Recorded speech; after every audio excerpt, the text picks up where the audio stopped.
Well, in Game 1 of the NBA Finals, the Boston Celtics set the tone by coming out and punching the Dallas Mavericks in the mouth.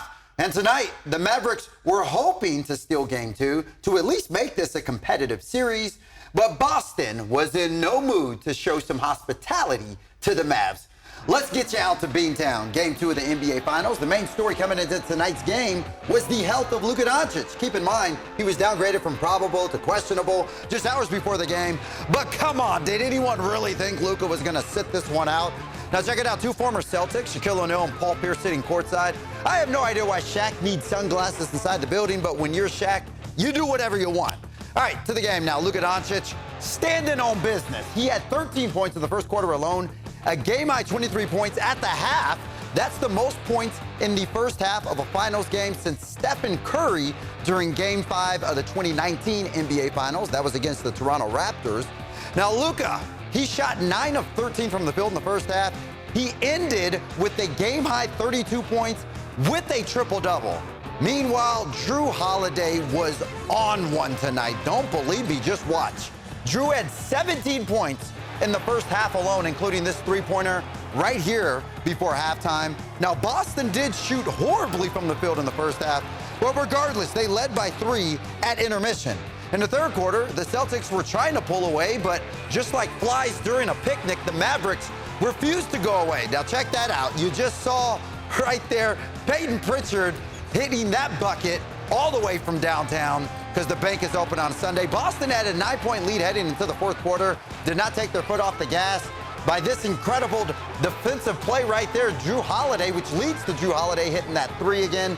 Jrue had a team-high 26 points in this game, but we can't forget about Jaylen Brown, the former Cal Bear, had a modest 21 points, but also played some solid defense along the way. Jason Tatum, a relatively quiet night with 18 points, but he did dish out 12 assists. He came 1 rebound shy of a triple-double. Kristaps Porzingis also dropping 12 points off the bench. The Celtics go on to defeat the Mavericks 105-98. Boston now takes a 2-0 series lead over Dallas. The series shifts back to Dallas for games 3 and 4. In order to break down this game, we have royalty here in the studio joining us. Former NBA coach, Sacramento Kings, of course, former general manager Jerry Reynolds is here in the building. Jerry, thanks so much for hanging out with us. Well, it's great. Always talking basketball with you guys, and especially during the finals. I mean, 2 great teams, one clearly greater than the other so far. Let's jump into that a little bit, Jerry, because here you have a Boston Celtics team that they did not play their A game tonight. They had some big performances, but they can play better. They shot terribly in the first half, still had the lead at the break. If you're the Dallas Mavericks, I know there's plenty of series left, and you're going back to Dallas, so maybe get some home cooking there to get yourself going. But how do you look to beat this Celtics team? Well, that's it. I mean, to me, the Celtics defense has really created some problems for the Mavs. I mean, they have made this a half-court game. They've slowed the game down. The Mavs aren't getting out in the open court much. None of the lobs that we saw so far, they're taking those away. Obviously, I think it's a real problem. I don't know what the Mavs can do about it, really, because I think the Celtics have 4 guys in that starting lineup. Holiday, White, Tatum, and Brown are all terrific wing defenders and guard defenders, and they've made it difficult for Kyrie in particular, and tough on Luka. I mean, especially in the second half tonight. So it's going to come down to what Jason Kidd can do.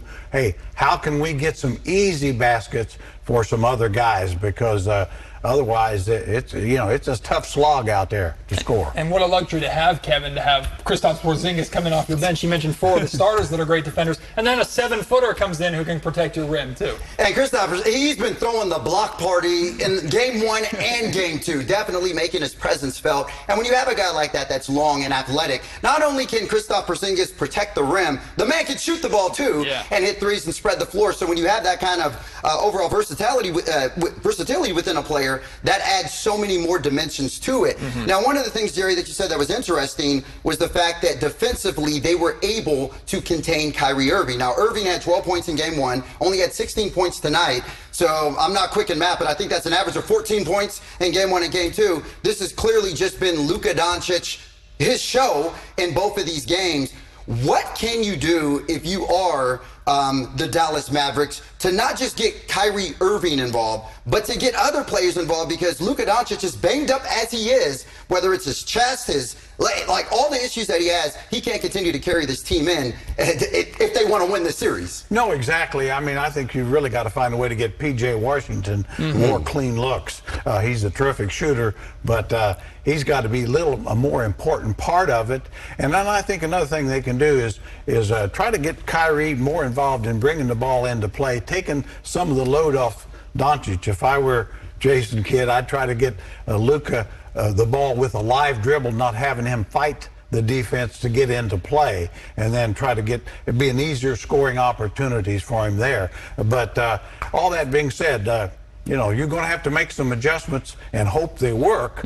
And you know, they can still get back in the series, but as we've talked, I mean, they simply have got to go win both at home now, because if they lose the next one, hey, you just mark it up. And Jerry, if I were to have told you that the Mavericks held Jaylen Brown to 21 points, Jason Tatum to 18 points, you would have thought, okay, they had a really good chance to win this game. But what luxury is it for Boston to have Drew Holiday step up, who they acquired just this year, and he leads them with 26 points tonight when he's known as a kind of a defensive first point guard. I mean, what a treat for them to have. Yeah, you know, he's just such a terrific all-around player. Holiday's a guy that has always been able to score the ball, but really likes doing other things. You know, he's a playmaker, a defender first, and will just take what the defense gives him. And if you focus on Brown and Tatum, other guys get open shots. And that's the advantage that the Celtics have. They really don't have any weaknesses in their starting lineup. They have everybody can score the ball. And then really then with Porzingis, when with having a guy like that, that means Al Horford can come off the bench more. So one of the things I wanted to talk about, we mentioned it briefly earlier, but it's just the dominant play of Luka Doncic. Yeah. Yes, he's banged up. Yes, he's a little injured. Like I said earlier, he was downgraded to questionable before the game. Of course, we knew he was going to play. But the fact that he's literally just been carrying them. In game one, I believe he had 30 points, 32 points tonight, both game highs in both of those games. When you watch this guy play, what does he bring to this team that makes him so difficult for opposing defenses to contain him? Well, you know, he plays at his own speed. You know, they always say you can't speed him up. You know, he's so strong and physical. He's going to back people down. He's going to power his way to the basket, and he's great passing with right, left hands. I mean, there really is no weakness to him offensively other than maybe leg speed. That might be it, but he makes up for it in strength and smarts. And of course, he's got all the shots. So, you know, what they've done pretty well really is with Jaylen Brown and some other guys throwing different guys at him, just getting his off rhythm a little bit. So he's got to look at playing against Jaylen Brown's one thing, Tatum's a little different, Drew Holiday's a little different, and that's their strengths. In other words, they're not going to let one guy go at Luka all the time, because he'd figured all out and then start getting more easy shots, make easy plays. So yeah, it's going to be a conundrum, as it were. Well, and what they're doing is working, because yes, he had 32 tonight, but only 9 in the second half, Jerry. So they managed to slow him down, which allowed them to pull away and ultimately win this game. But someone who I think is going to be talked about a little bit in a negative light, maybe more than he should, I feel, is Jason Tatum. Through these first 2 games, he hasn't shot to the level that maybe some would expect of him. But he kind of put his, if we're talking about a Celtics championship team of old, he kind of put his Rajon Rondo hat on a little bit tonight. He attacked the basket, got downhill, played physical, and ended up distributing for his team. When you can have a guy who's struggling offensively, he still gives you 18 points, but 12 assists? I mean, talk about affecting a game outside of just scoring. Well, yeah, that's, you know, he's that good. I mean, he's a terrific all-around player, and as you pointed out, he hasn't scored well, he hasn't shot the ball well, but he's been extremely valuable, and that's what stars do. And you know, just like Jason Kidd knows, that at some point he's going to score 30 points. Right. He's going to have a big scoring game. That's who Jason Tatum is. But his defense hasn't slipped a notch due to an offensive game. Some players will tend to do that, kind of pout a little bit if they're not scoring. Not Jason Tatum, and he's finding teammates. So he's doing all the things you need to do to win, and he's pointed out, and Jaylen Brown's pointed out, it's a team game. Right. It's a team game, and Boston's certainly a good team. Yeah, and the nice thing about Jason Tatum is it's somebody when he's not scoring as much, he could facilitate. 12 assists tonight. I believe he had 8 in the first half. So clearly clearly somebody that can do everything. Now, obviously, his partner, Jaylen Brown, who also was not as, I guess, as big offensively tonight. He had a modest 21 points. But, Jerry, I'm just curious. You as a former NBA head coach, when you have a player like Jaylen Brown who can score the ball but can defend so well, which he did tonight, how much of a treat is that? Oh, he's just a true winner. This guy's one of the most underrated players in the league, in my opinion. To me, he's a modern-day Scottie Pippen, a guy that can guard just about anybody on the floor and can go get big numbers scoring if you need him to.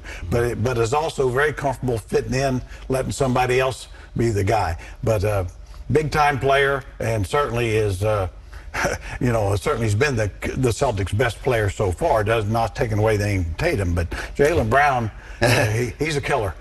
And real quick, Jerry, we just played it. Jalen's defense on Kyrie. 2 games in Boston, 2 struggle fests for Kyrie. The Mavericks really need to get him going. What's your doctor's diagnosis of what's happening with Kyrie? Well, you're going to have to run probably even staggered doubles, screens to get him off, especially when Jalen's on him, because Jalen is taller, longer, and equally quick. Yeah. And Kyrie's not as great as he is. And I mean, he's a great player off the ball, but he's having a tough time getting off his dribble past Jaylen Brown. Yeah. So in my mind is, hey, don't try to beat him off the dribble. Get him running off some screens. Get rid of him. Force some switches. Get him off of you. Well, I'll say this. Kyrie's definitely the most talented ball handler in the league, so it's only a matter of time before he gets going. And like I said, to Game 3 and Game 4 going back to Dallas, that may light a fire under the Mavericks. So we'll definitely see what happens.